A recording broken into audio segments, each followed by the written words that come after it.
એકવાર જોરદાર તાળીઓ થઈ જાય એમના માટે। અને ખાસ અત્યારે જ્યારે આપણે આ વાત કરી રહ્યા છે, આ શો ચાલી રહ્યો છે, ત્યારે આપણા પોરબંદરના લોકસભાના ઉમેદવાર જે હતા મનસુખભાઈ માંડવિયા એ અત્યારે શપથ લઈ રહ્યા છે। એટલે આપણા પોરબંદર ને આવનારા દિવસોની અંદર છે, એકવાર જોરદાર તાળીઓથી એમને વધાવીએ।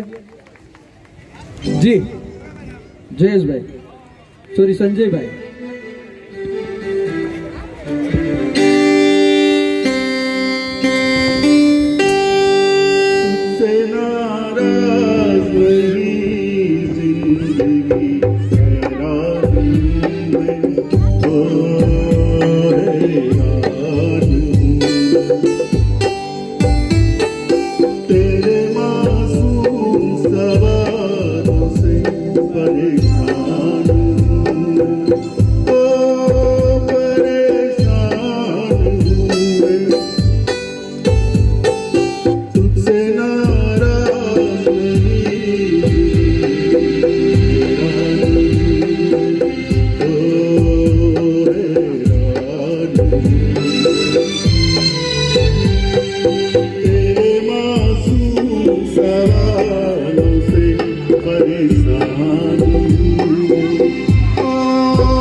क्या बात है, जोरदार ताली।